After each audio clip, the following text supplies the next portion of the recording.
자, 우리 성령의 임재를 확신하고 성령 안에서 앞뒤 좌우로 활짝 웃으면서 사랑하고 축복합니다. 자, 위에도 사랑하고 축복합니다.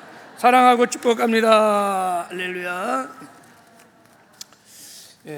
영상으로 예배하는 우리 제들도 주 안에서 사랑하고 축복합니다. 큰 은혜 받으시길 바랍니다. 자, 오늘부터 이제 우리 다시 온 세대 어울린 예배를 2시에 드리려고 합니다. 그동안 헌신봉헌 예배가 있어서 예배를 못 드렸는데 오늘부터 다시 이제 드리도록 하려고 합니다.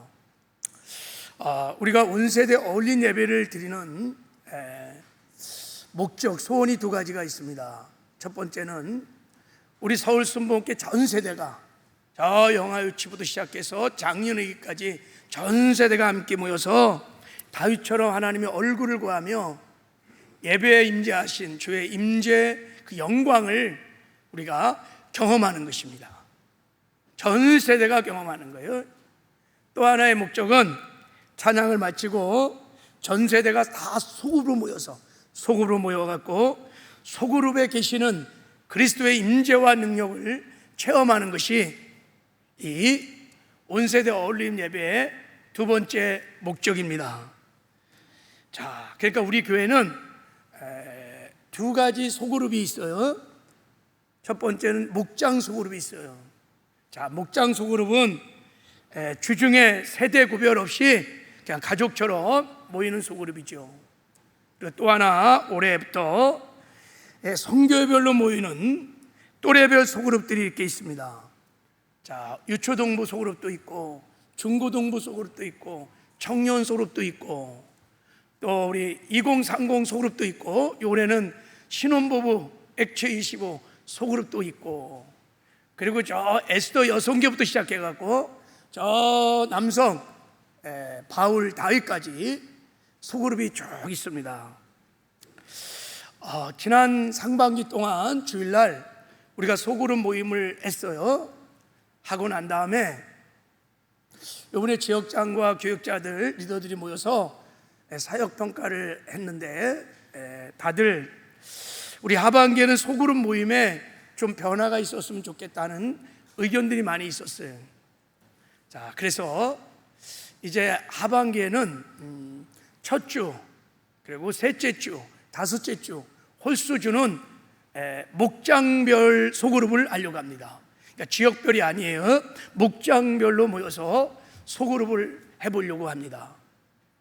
그리고 짝수주, 둘째 주하고 넷째 주는 종전대로 또래별 소그룹, 성교회별로 모여서 소그룹 모임을 하려고 합니다. 바울이나 다윗 남성교회 소그룹들이나 2030 신혼부부 소그룹들은 그냥 존정대로 매주 그렇게 모이면 좋을 것 같습니다.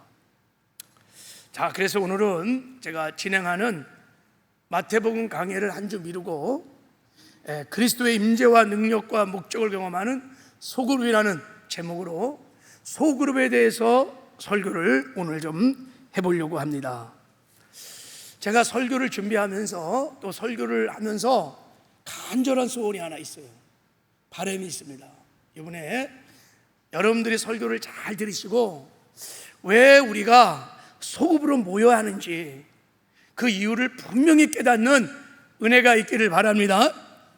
그리고 소그룹에 모여서 우리가 무엇을 할 것인가, 무엇을 나눌 것인가를 분명히 깨닫고 정말 이 소그룹이 얼마나 축복된 일인지, 이 소그룹의 영광, 소그룹의 축복, 이 소그룹의 은혜가 정말 깊이 깨달아져서 하반기에는 우리 서울순복음교회 모든 성도들이 단 한 명도 없이 감사함으로 즐거움으로 소그룹에 적극 참여해서 소그룹을 통해서 하나님의 임재를, 능력을 경험하고 복을 받는 은혜가 있기를 주님의 이름으로 축복합니다. 그래서 오늘 제가 여러분을 설득시키려고 설교를 준비했어요. 그러니까 오늘 제 설교에 좀 설득당하려고 하는 마음의 자세를 가지고 좀 설교를 듣는 은혜가 있기를 바랍니다. 제가 은혜를 끼치려고 한 것이 아니라 여러분 설득해서 다 다 소그룹으로 목장으로 참여하는, 그래서 목장에서 정말 복을 받는 은혜가 있기를 바랍니다. 할렐루야. 자, 세상 사람들에게 여러분 교회가 무엇이라고 생각합니까? 라고 질문을 던지면 대부분 사람들은 이런 건물을 교회라고 말할 겁니다.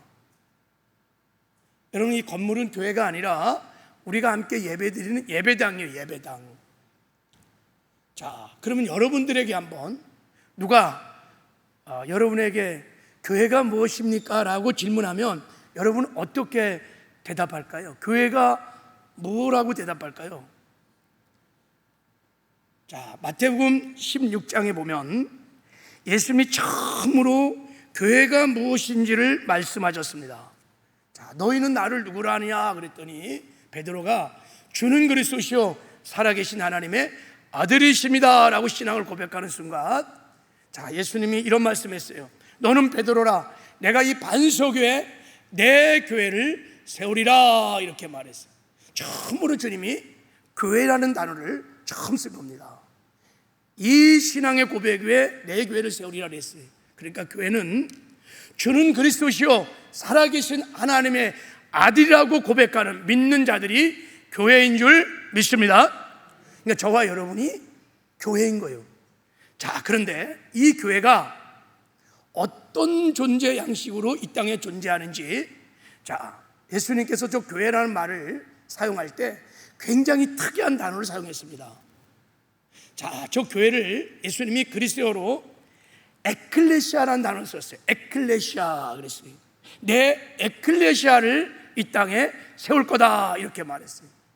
저 에클레시아는 여러분 불러내어진 자의 모임, 이런 거예요. 그러니까 하나님께서 믿는 자를 세상에서 불러 모아서 공동체를 이루게 했다, 이런 뜻이에요. 하나님의 특별한 부르심을 받고 모인 공동체, 공동체가 에클레시아예요. 자, 그런데 이 공동체는 보통 공동체가 아니라, 자, 에베소 6장 1장에 보면 이 공동체를 그리스도의 몸이라고 그랬어요. 이 공동체를 그리스도의 몸이라고 그랬어요. 그러니까 예수님이 교회의 머리시고 교회는 살아있는 몸. 자, 그림 좀 보세요. 하여간 이 교회가, 에클레시아가 그리스도의 몸이라는 것을 어떻게 설명할 길이 잘 없지만 한번 저런 그림을 그려봤어요. 그러니까 이 공동체는 예수의 생명과 연합된 유기적인 생명 공동체야. 그냥 사람이 그냥 모여있는 그런 공동체가 아니라 생명 공동체. 신비하고 놀라운 공동체입니다. 자, 왜 하나님께서 우리를 구원하신 후에 바로 천국으로 데려가지 않으시고 왜 이렇게 에클레시아 공동체로 우리를 불러 모으실까요? 왜 공동체, 생명의 공동체로 우리를 불러 모으셨을까요? 그 이유가 오늘 우리가 읽었던 본문 말씀에 나와 있습니다. 자, 다시 한번 이 말씀을 읽어볼게요. 시작. 서로 돌아보아 사랑과 선행을 격려하며 모이기를 빼앗는 어떤 사람들의 습관과 같이 하지 말고 오직 권하여 그날이 가까움을 볼수록 더욱 그리하자. 모이기를 패하는 어떤 사람들의 습관과 같이 말고 모이라는 거예요. 모여라, 힘써 모여라. 모여서 뭐 하라고요? 사랑과 선행을 격려, 사랑하라는 거예요. 모여서 사랑하라는 거예요. 모여서 뜨겁게 사랑함으로 사랑의 공동체를 만들어 내라는 거예요. 이게 하나님께서 에클레시아, 이 땅의 공동체를 세우신 목적입니다. 왜 그럴까요? 여러분, 다른 것은 다 혼자 할 수 있는데 사랑은 혼자 할 수 없기 때문인 것입니다. 우리가 사랑하려면 파트너가 필요한 거예요. 밥도 혼자 먹고 학교도 혼자 가고 다 혼자 할 수 있어요. 근데 사랑만큼은 혼자 못해요. 공동체가 필요해요. 그래서 하나님께서 교회를 에클레시아로 부른 것입니다. 여러분이 대그룹 안에서는 사랑이 불가능합니다. 우리가 이렇게 10년, 20년 같이 예배를 드려도 그냥 얼굴만 알지 저 사람이 누군지 아무도 잘 몰라요. 왜요? 사랑이 불가능해요. 그래서 하나님께서 에클레시아라고 하는 작은 공동체를, 사랑의 공동체를 만드신 것입니다. 그래서 지상에 최초의 교회가 딱 등장했는데, 초대교회를 보니까 대그룹과 소그룹으로 교회가 딱 이렇게 모였던 거예요. 대그룹에 모여서 함께 예배함으로 하나님의 임재와 영광을 누렸게 했고, 주중에는 가정이라는 교회에 다 모여갖고 거기서 서로 사랑하고 하나님을 사랑하고 이웃을 사랑하고 전도도 하고 양육도 하고 막 사랑의 공동체를 이루게 하셨습니다. 그래서 예루살렘 교회에 여러분 그 안에 작은 소그룹들이 아마 수백 개, 수천 개가 있었을 거예요. 사랑하기 위해서, 사랑하기 위해서. 자, 하나는 왜 그러면 우리가 함께 모여 이렇게 에클레시아 공동체를 이루게 하셔서 서로 사랑하도록 이렇게 원하실까? 왜 이렇게 사랑하기를 원하실까요? 왜 우리가 사랑의 공동체가 되기를 원하실까요? 자, 요한일서 4장 12절에 이렇게 말씀하고 있어요. 자, 한번 읽겠습니다. 시작. 어느 때나 하나님을 본 사람이 없으되 만일 우리가 서로 사랑하면 하나님이 우리 안에 거하시고 그의 사랑이 우리 안에 온전히 이루어지느니라 그랬어요. 하나님은 영이시기 때문에 우리가 볼 수 없어요. 그러나 우리가 함께 모여서 뜨겁게 사랑하면 하나님이 우리 사랑의 공동체를 거쳐안고 우리 안에 거하신다는 거예요. 이때 거하다는 뜻은 여러분, 하나님 우리 가운데 임마를 하셔서 우리와 함께 사신다는 거예요. 자, 하나님은 사랑이십니다.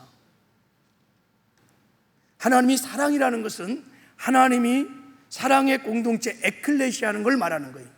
그래서 성부, 성자, 성령 하나님께서 뜨겁게 서로 사랑하면서 공동체로 존재하십니다.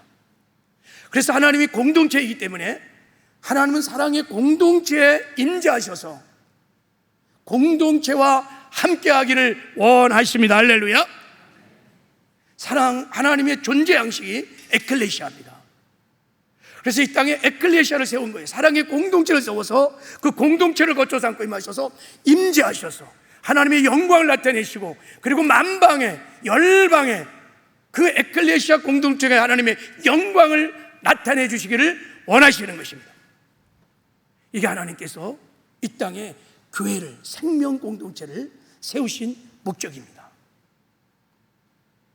자, 이제 우리가 이 교회 본질을 이해하고 우리가 함께 모여서 막 뜨겁게 사랑하기 시작하면, 사랑의 공동체를 이루기 시작하면 어떤 일이 일어날까? 어떤 축복을 받을까? 자, 제가 하나님이 임재하시는 메커니즘을 한번 이렇게 그림으로 설명해 볼게요. 자, 우리가 함께 모여서 자, 사랑의 공동체를 이루었어요. 하나님의 그 약속 있는 첫 계명, 세 계명, 서로 사랑하라, 그 말씀에 순종해서 우리가 막 모여서 이렇게 뜨겁게 사랑함으로 사랑의 공동체를 이루게 되면 하나님이 반드시 공동체 안에 임재하십니다. 하나님의 영광이 나타납니다. 이건 하나님의 약속입니다. 공동체로 존재하시는 에클레시아 하나님이 그곳에 임하십니다. 자, 하나님이 임하시면 두 번째, 하나님의 능력을 우리가 체험하기 시작합니다. 능력이 나타나기 시작합니다. 권능이 부어지기 시작합니다. 하나님의 은혜, 하나님의 능력, 하나님의 지혜 막 부어지기 시작합니다. 자, 초대교회를 보면 초대교회가 같이 구원받은 이후에, 자, 같이 다 거듭난 이후에 흩어지지 않고 속으로 다 모여서 그들이 뜨겁게 서로 사랑하기 시작했어요. 그랬더니 어떤 일이 벌어졌냐면 사도행전 2장 43절에 보면 사람마다 두려워하는데 사도로 말미암아 기사와 표적이 많이 나타나니, 이렇게 나왔어요. 기사와 표적이 막 나타났다는 거예요. 이게 무슨 말입니까? 하나님의 나라가 임했다는 거예요. 하나님의 권능이 임했다는 거예요. 셰카의 하나님의 영광이 임했다는 거예요. 그래갖고 막 귀신이 나가고 병든 자리 치유되고 모든 저주와 결박들이 풀어지고 우리의 삶을 짓누렀던 무거운 짐들이 다 해결되고 기도 응답이 막 일어나며 어둠이 떠나며 살리는 막 생명의 역사가 막 일어나기 시작합니다. 하나님의 능력이 임하면 살아나기 시작합니다. 공동체가 막 살아납니다. 목장이 막 살아납니다. 교회가 막 살아나기 시작합니다. 자, 그래서 공동체가 하나님의 임재와 능력으로 살아나기 시작하면 세 번째 어떤 일이 나냐면, 자, 하나님의 목적, 하나님의 뜻이 성취되기 시작합니다.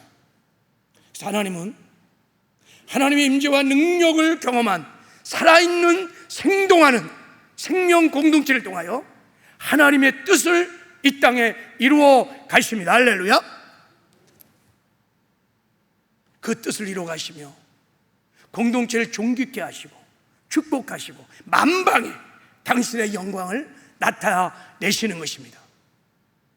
자, 그러면 우리가 공동체에 모여서 사랑함으로 하나님의 임재와 능력을 경험하면 어떤 하나님의 뜻이 이루어질까요? 자, 이것이 우리가 소급으로 모여야 되는 이유인 것입니다. 제가 연초에 우리가 소급으로 모여서 사랑의 공동체를 이루면 하나님의 뜻이 이루어지는 10가지 이야기를 나눴어요. 아마 기억을 하시는지 모르겠어요. 자, 오늘은 아주 중요한 것 몇 가지만 다시 한번 좀 나눠보려고 그래요. 자, 공동체가 살아나면 첫 번째, 자, 어떤 일이 벌어지냐면, 자, 한번 읽겠습니다. 시작. 교회가 초대교회적인 건강한 교회로 성장할 수 있습니다. 교회가 부흥하기 시작합니다. 하나님의 나라가 이 땅에 막 건설되고 확장되기 시작합니다. 이게 하나님께서 교회를 에클레시아로 부르신 목적입니다. 여러분, 초대교회가 얼마나 놀라운 부흥을 했냐면요, 마가 다락방에 120명이 성령을 받았어요. 교회가 탄생했어요. 그들이 2년 사이에 막 복음을 전하기 시작했는데, 2년 사이에 사도행전 1장부터 28장을 계산해 보면 2년 만에 10만 명이 모이는 어마어마한 부흥이 일어났습니다. 적어도 10만 명이 2년 사이에 구원을 받았어요. 하나님 나라가 얼마나 빠르게 확장되는지 몰라요. 여러분, 그 부흥의 비결이 뭘까요? 성령의 역사인데, 왜 성령이 그렇게 역사했을까요? 그들이 여러분 가정이라 하는 소그룹에 다 모여서 거기서 예배하고 말씀을 가르치고 배우고 서로 사랑하고 아픔과 고통을 나누고 피로를 나누고 함께 기도하고 막 뜨겁게 사랑할 때 사랑의 공동체를 거쳐 삼고 하나님의 임재가, 영광이, 능력이 막 나타난 거예요. 그들이 그 능력을 받고 복음을 전하니까 하루에 3천, 5천 막 영혼들이 돌아오기 시작해서 폭발적인 부흥이 일어나게 된 줄 믿습니다.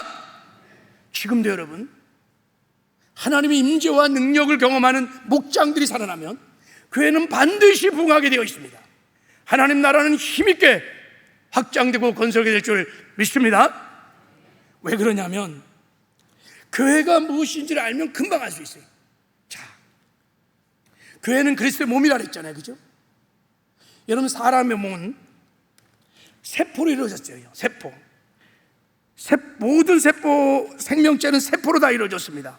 세포가 모든 생명체의 기본 단위입니다. 세포 안에 그래서 DNA가 있어갖고 세포 분열을 통해서 몸을 건강하게 하고 유지하고 성장시키는 것이 다 세포에서 결정되는 거예요. 그래서 세포가 건강하면 몸은 건강합니다. 세포가 약해버리면 몸은 계속 세전해지는 거예요. 자, 교회도 주님의 몸이니까 살아있는 생명의 공동체, 주님의 몸이기 때문에 작은 세포가 있겠죠. 그 세포가 뭐냐면 목장이에요. 소그룹을 말하는 거예요. 그 안에 두세 사람이 내 이름으로 모인 곳에 나도 너희 중에 있느니라 하는 DNA 되신 예수님이 세포, 목장 안에 계십니다. 그래서 목장이 임재와 능력을 경험하고 막 살아나기 시작하면 그리스도 몸인 교회는 부흥하기 시작합니다. 할렐루야. 소그룹이 여러분 계속 임재와 능력을 경험하며 막 그냥 타오르고 불타르게 막 살아나기 시작하면 교회는 계속해서 부흥을 하기 시작하며 하나님 나라가 힘있게 건설되는 줄 믿습니다. 그래서 여러분, 교회 성장의 비결은 그리스도 몸인 교회를 본질을 이해하면 너무 쉬워요. 우리 교회가 정말 초대교회인 건강한 교회로 부흥하려면 저와 여러분들이 서울순부의 모든 성도들이 다 목장으로 모여야 돼요. 목장에 모여서 서로 사랑하는 것입니다. 예배도 드리고 말씀도 가르치고 전도도 하고 양육도 하고 피를 나누고 아픔을 나누고 죄도 나누고 함께 막 뜨겁게 기도하면서 사랑의 공동체를 이루면 반드시 하나님께서 그 공동체에 임재하세요. 능력을 부어주십니다. 그래서 목장이 살아나기 시작하면 교회는 부흥하기 시작하는 거예요. 성장하기 시작하는 거예요. 할렐루야. 근데 반대로 만약에 성도들이 속으로 몸에 참여를 안 해, 속으로 활동을 하지 않아, 주일날 대그룹에만 모여서 그냥 예배만 드려, 신앙생활을 각자 혼자 하는 거예요. 그러면 여러분, 목장이 점점점 약해져요. 하나님의 임재와 능력이 점점 사라져요. 그런 교회는 점점 약해집니다. 성장하지 않아요. 여러분, 우리 교회가 초대교적인 건강한 교회로 마지막 대추수를 감당하는 건강한 교회로 부흥하기를 원하십니까? 원하십니까? 그러면 여러분, 결단하셔야 돼요. 지금부터 목장 소그룹으로, 또래별 성교부로 여러분 오셔야 합니다. 오셔서 다른 거 하지 말고 뜨겁게 사랑하는 거예요.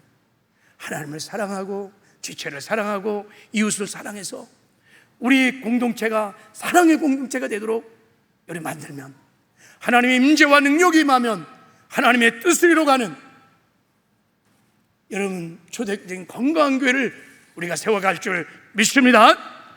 이런 은혜가 우리 모두에게 있기를 주님의 이름으로 축복합니다. 자, 공동체가 살아나면 두 번째 하나님이 어떤 뜻이 일어나면 지상명령을 가장 효과적으로 성취할 수 있습니다. 여러분, 지상명령이 무엇입니까? 지상명령. 자, 예수님의 마지막 명령이 너희는 가서 모든 족속으로 제자를 삼아 아버지와 아들과 성령의 이름으로 세례를 주고 내가 분부한 모든 것을 가르쳐 지켜라. 볼지어다 세상 끝날까지 내가 너희들과 함께 하리라 하니, 가서 제자 삼으라는 거예요. 제자 삼기 위해서 복음을 전하라는 거예요. 복음을 전해서 죽은 영혼 살린 다음에 살린 영혼들 그냥 두지 말고 말씀으로 잘 양육하여 키우라는 거예요. 그 키운 영혼을 제자를 삼으라는 거예요. 그래서 하나님의 나라를 확장하라는 것입니다. 우리 교회 사명인 거예요. 성령 충만해 복음으로 사람을 살리고 키우고 제자 삼아 하나님 나라를 확장해가는 것, 이것이 지상명령인 줄 믿습니다. 지상명령은 주님의 교회가 이 땅에 존재하는 이유예요.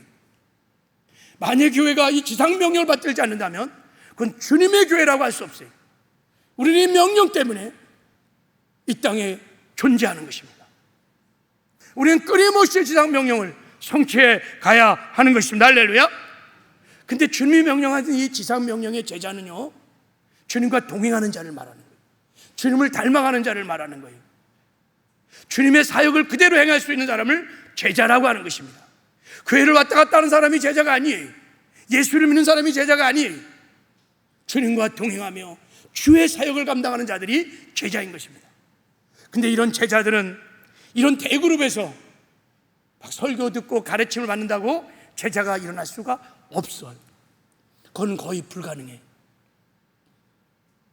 주님과 동행하는 제자들, 예수를 닮아가는 제자들은 작은 소grup에 함께 모여서 함께 말씀을 나누고 함께 말씀을 배우고 삶을 나누고 함께 기도하고 함께 식사도 하고, 그리고 좀 더 성숙한 사람들을 보고 배우면서 성장할 때 제자들이 일어나는 줄 믿습니다. 그래서 여러분, 지상명령을 성취하는 최고의 환경은 소그룹입니다.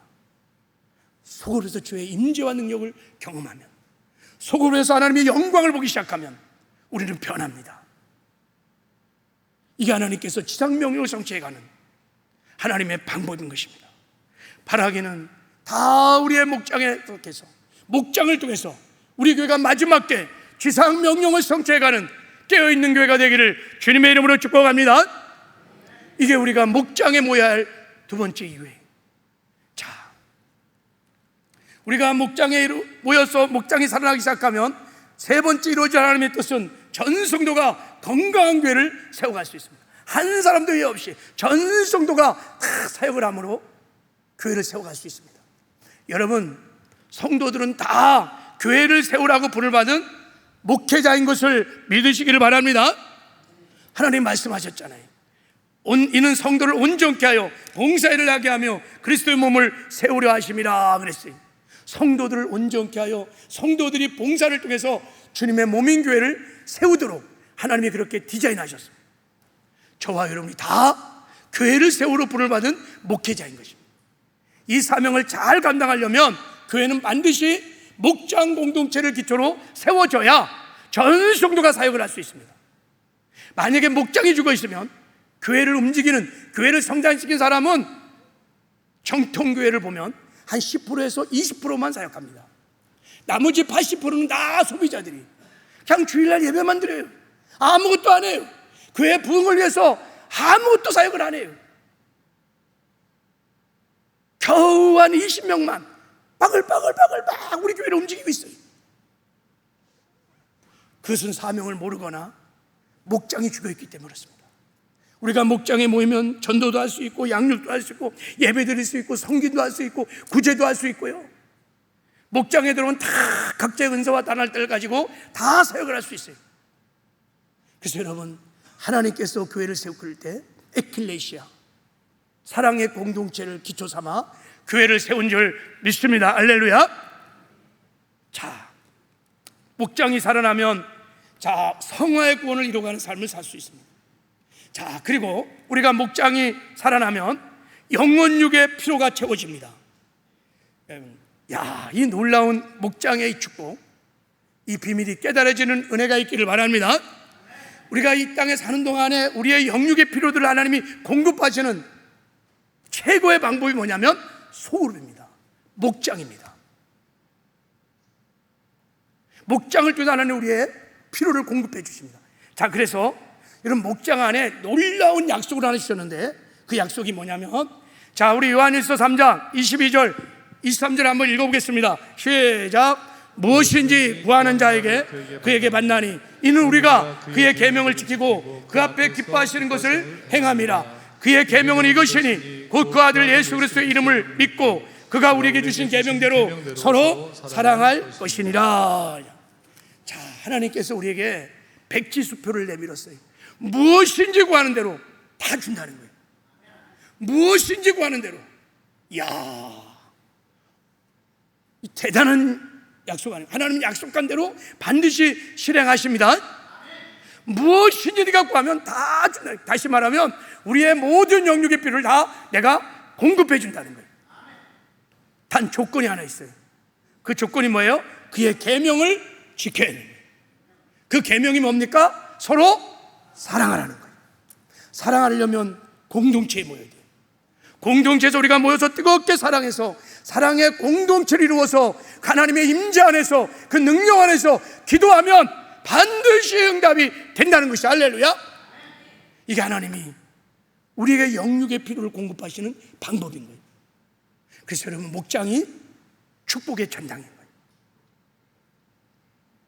목장이 교회가 막 부흥할 때 초창기, 우리 교회뿐만 아니라 교회사에 여의도 순복음교회 막 부흥할 때 다 목장이 막 살아있었어요. 목장이 막 살아있었어요. 그래서 목장에서 자기들의 필요를 내놓고 아픔과 고통을 내놓고 막 작정 기도를 하고 작정 예배를 할 때마다 막 다 기도응답을 받는 거예요. 기도응답을 받는 거예요.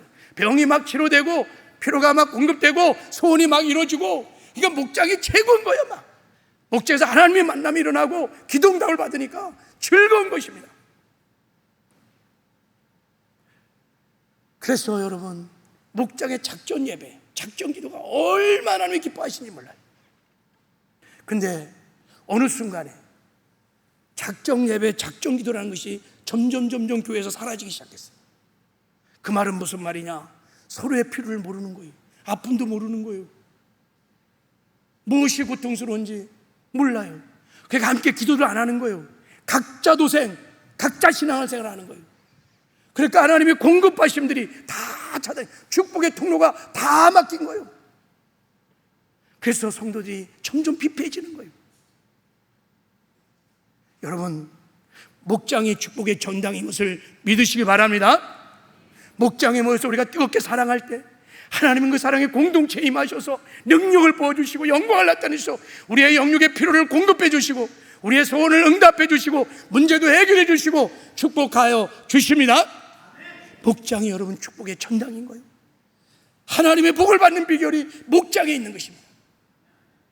그래서 하나님이 에클레시아, 사랑의 공동체로 교회를 이 땅에 세우신 것입니다.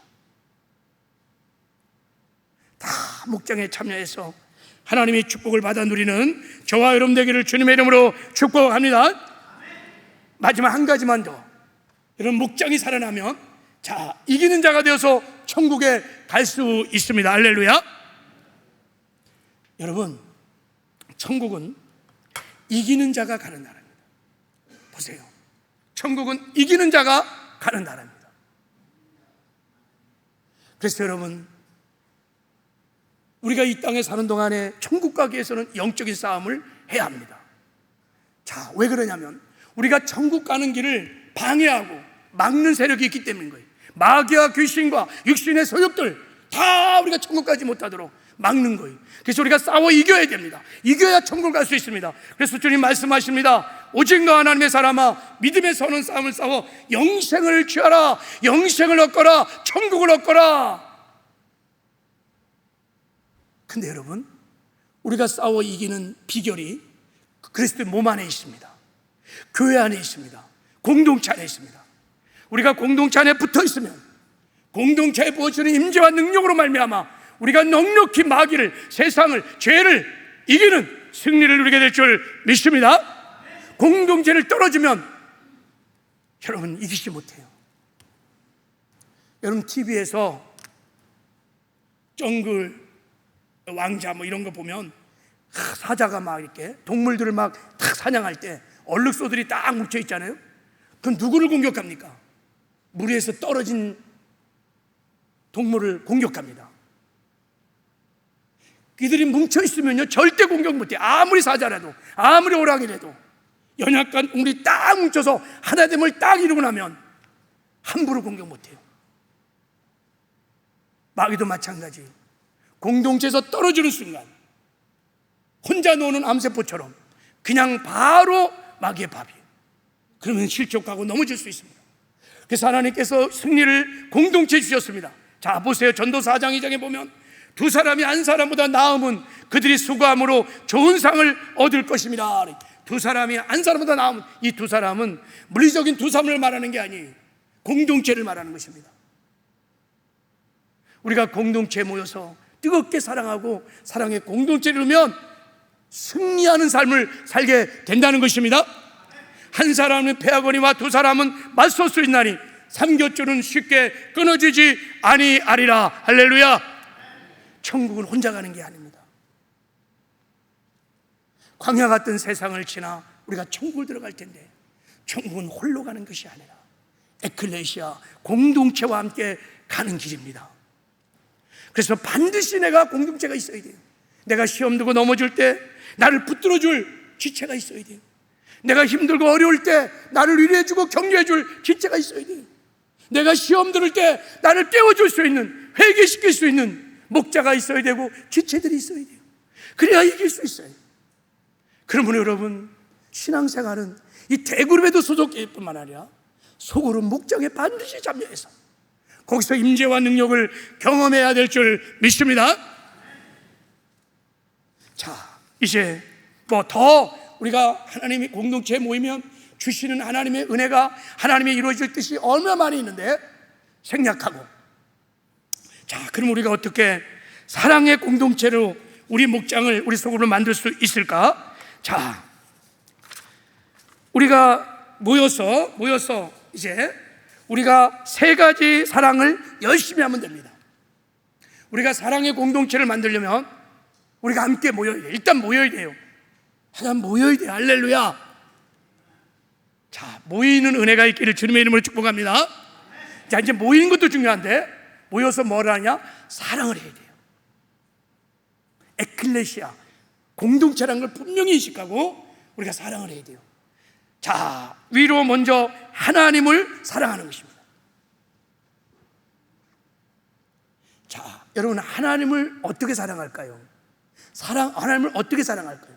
자, 하나님의 사랑을 두 가지로 사랑할 수 있습니다. 자, 초대교회를 보니까 자, 그들이 모여서 4가지를 했어요. 그들이 사도의 가르침을 받고 서로 교제하고 떡을 떼며 오리지 기도하기를 힘썼습니다. 이들이 소그룹 모여서 한 4가지 일이에요.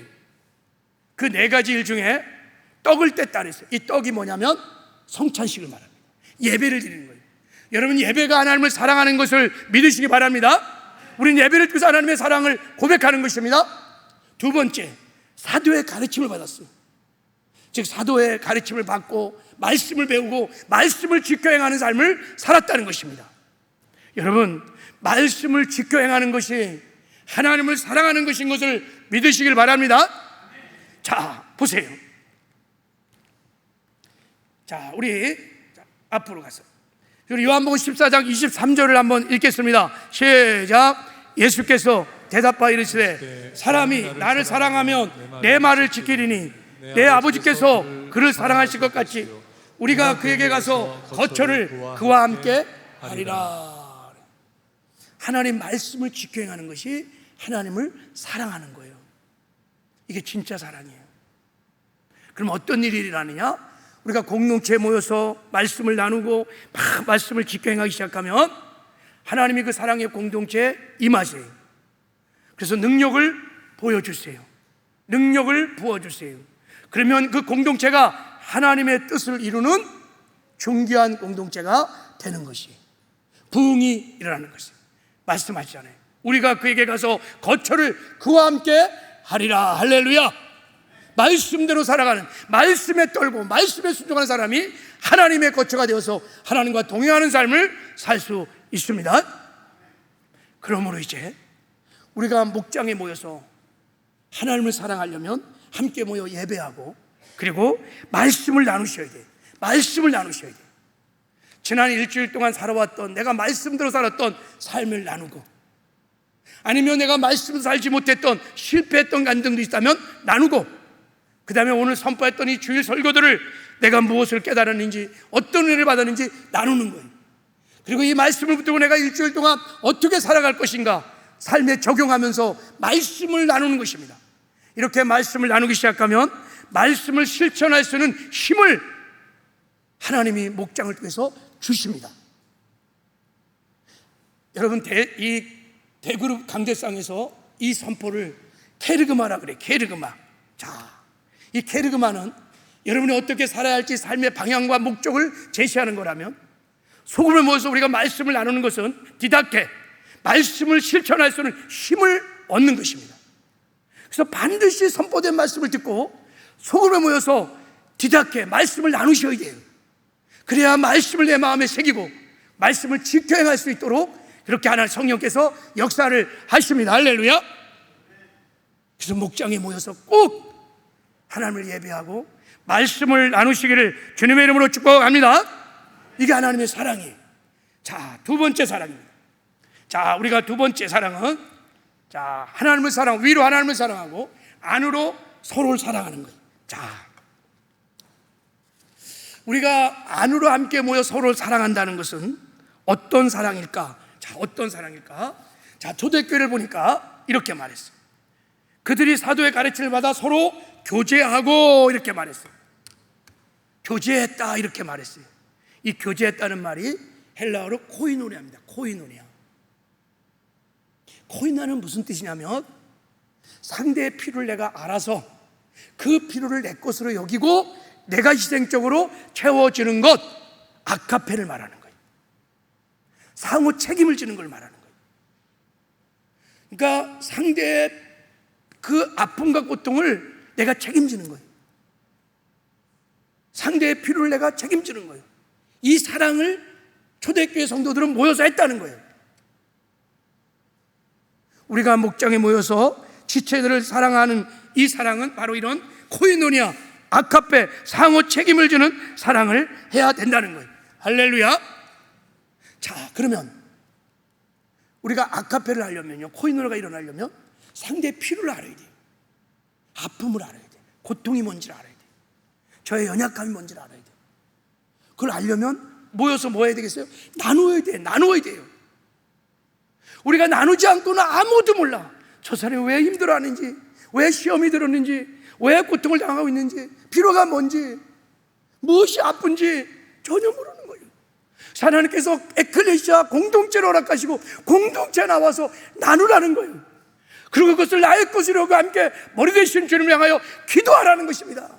그럼 머리 되신 주님께서 임재하셔서 능력을 부어주셔서 해결해 주시고 치료해 주시고 공급해 주시고 축복해 주신다는 거예요.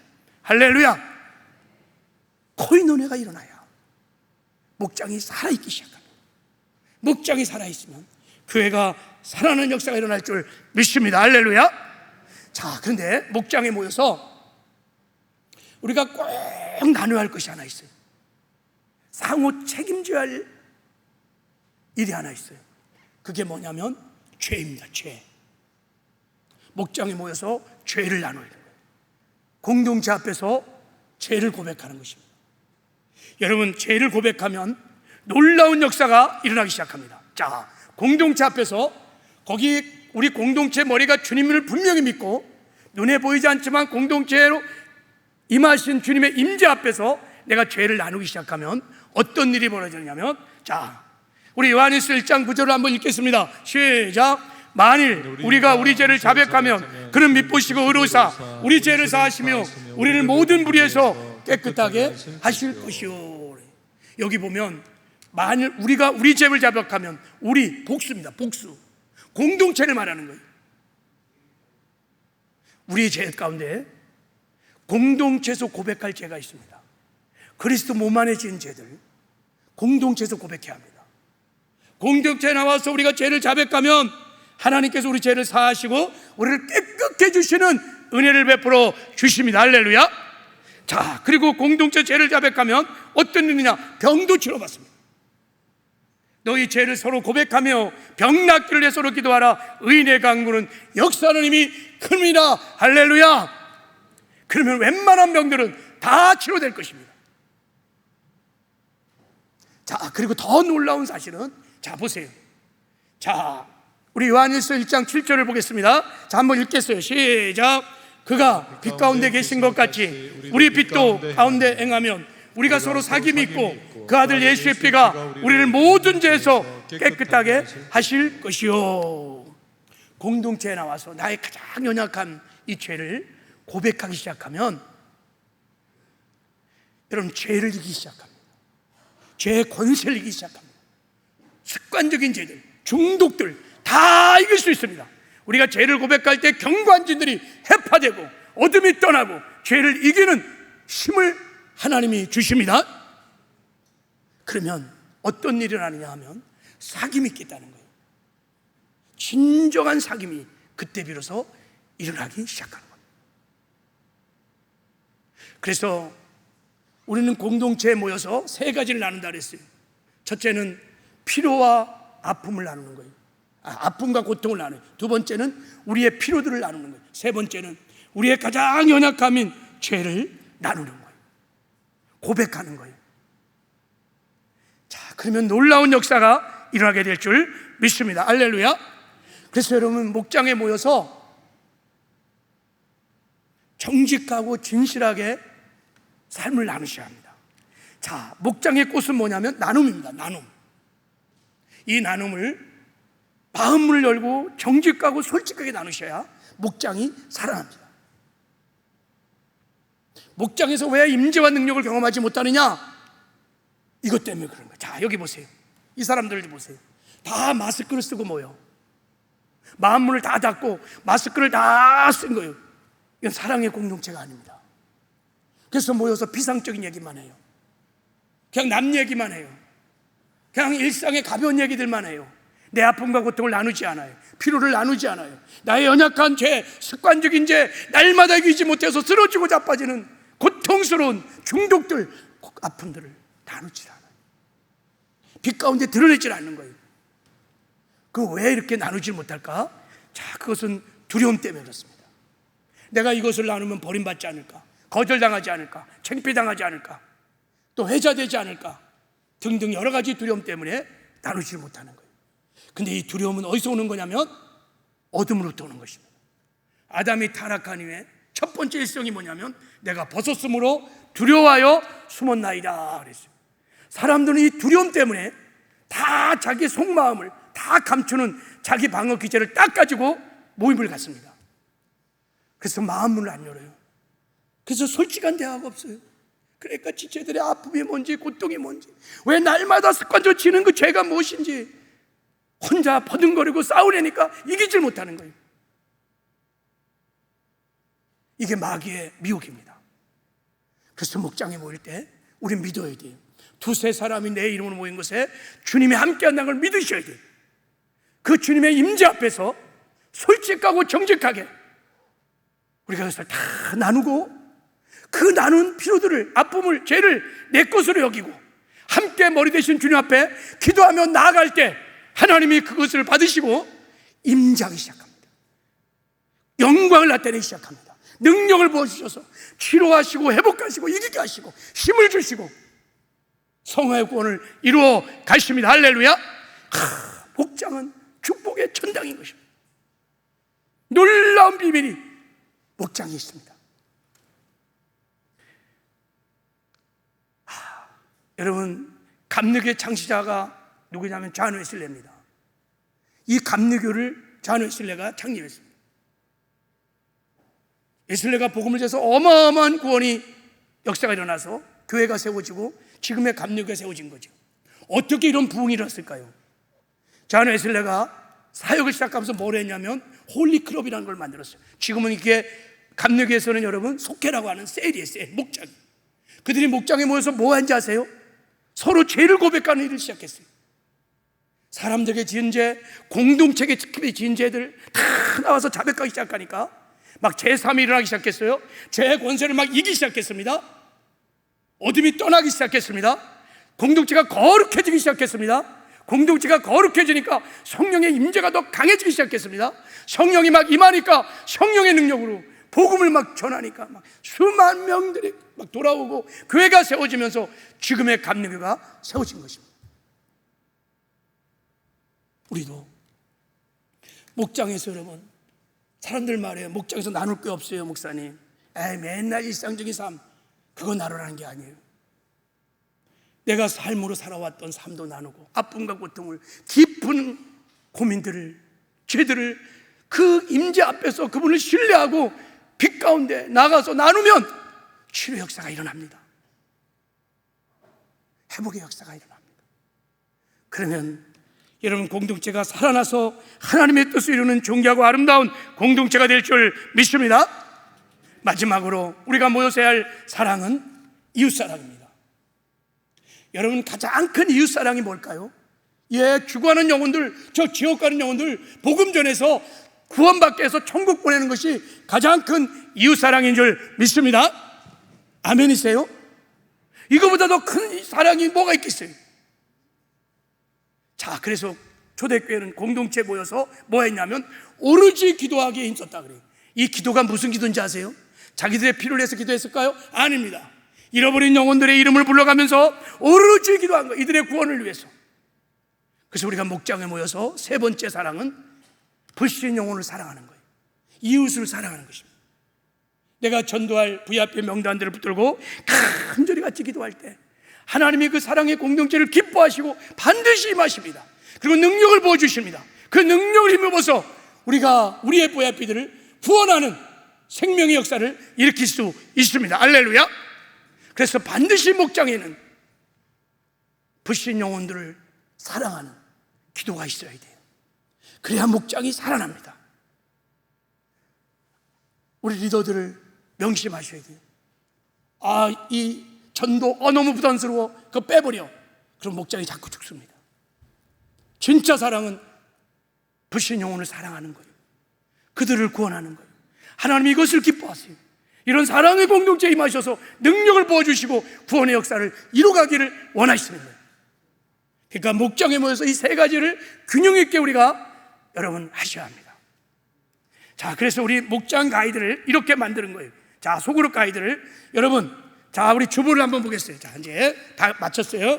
자, 주보 마지막을 한번 펴보세요. 자, 주보 마지막. 자, 이 장을 한번 펴보세요. 다. 자, 보세요. 자, 우리가 사랑의 공동체를 만들기 위해서 온 세대 어린이 예배 소그룹 나눔지를 만드는 거예요. 첫 번째, 환영하기. 두 번째 경배하기, 세 번째 말씀 나누기. 이 경배하기와 말씀 나누기는 하나님 사랑이야, 위로. 자, 그 다음에 서로 사랑하기, 그 다음에 이웃 사랑하기. 이렇게 나눔을 가지는 것은 우리가 모여서 사랑의 공동체를 만들어 주님의 임재와 능력을 경험하려고, 그래서 우리 공동체를 통해서 하나님의 뜻이 이루어지도록, 하나님의 목적이 성취될 수 있도록 하기 위해서 이렇게 만든 것입니다. 이 순서를 따라 우리가 모임을 가지면 큰 은혜를 목장에서 받게 될 줄 믿습니다. 할렐루야. 우리 목장이 이렇게 살아나는 은혜가 있기를 주님의 이름으로 축복합니다.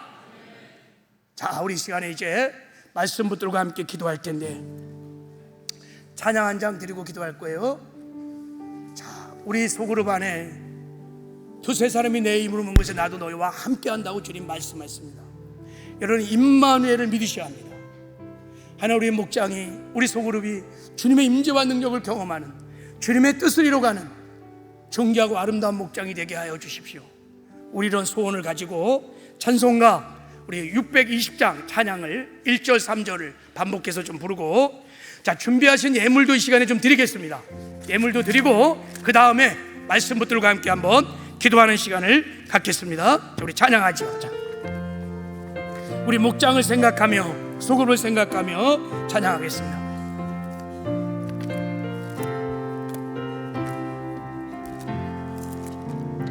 여기에 모인 우리 주의 은총 받은 자여라.